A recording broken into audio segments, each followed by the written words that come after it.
सलाम आदाब दोस्तों, आप देख रहे हैं वे मीडिया और इस वक्त की बड़ी खबर है उत्तर प्रदेश से, जहां बसपा सुप्रीमो मायावती ने आगरा में रैली की है और इस दौरान वो सपा, बीजेपी और कांग्रेस सब पर बरसी हैं। उन्होंने किसी भी पार्टी को नहीं छोड़ा और सब पर आरोप लगाते हुए बसपा को वोट देने की अपील की है। मायावती ने आज अपने प्रचार अभियान की शुरुआत की और विरोधियों पर जमकर निशाना साधते हुए देखी। आगरा में रैली के दौरान एक साथ सत्तारूढ़ भारतीय जनता पार्टी, समाजवादी पार्टी पर हमला बोला और कांग्रेस पार्टी पर भी जमकर बरसती हुई दिखाई दी। मायावती ने बीजेपी को आड़े हाथों लेते हुए कहा कि बेरोजगारी और महंगाई से जनता परेशान है। इसके साथ ही उन्होंने बीजेपी पर पक्षपाती रवैये अपनाने का भी आरोप लगाया।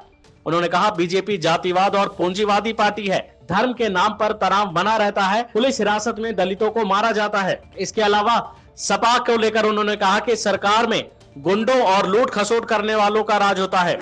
अखिलेश यादव की सपा पर निशाना साधते हुए कहा कि एसपी ने दलितों से दुर्व्यवहार किया। उन्होंने कहा, मुजफ्फरनगर दंगा और उनके समय में ही हुआ था। सपा की सरकार में दलित और अति पिछड़ों को कुछ नहीं मिला और प्रमोशन में आरक्षण बिल को समाजवादी पार्टी ने ही फाड़ दिया था। तो वहीं कांग्रेस को लेकर उन्होंने कहा कि अपनी गलत नीतियों के कारण कांग्रेस सिर्फ केंद्र की सत्ता से ही बेदखल नहीं हुई, बल्कि यूपी से भी बहुत पहले ही बाहर हो गई है। वो लोग दलितों और पिछड़ों के खिलाफ है। जब वो सरकार में थे तब उन्होंने डॉक्टर भीमराव अंबेडकर को भारत रत्न नहीं दिया, वो तब जब वो इस लायक थे। उन्होंने कहा कि काशीराम के देहांत पर उनके सम्मान में कांग्रेस ने एक दिन का भी राष्ट्रीय शोक घोषित नहीं किया था। इसके अलावा उन्होंने जनता से अपील की, दूसरी पार्टियों की तरह लोक लुभावन घोषणा पत्र नहीं लाते हैं।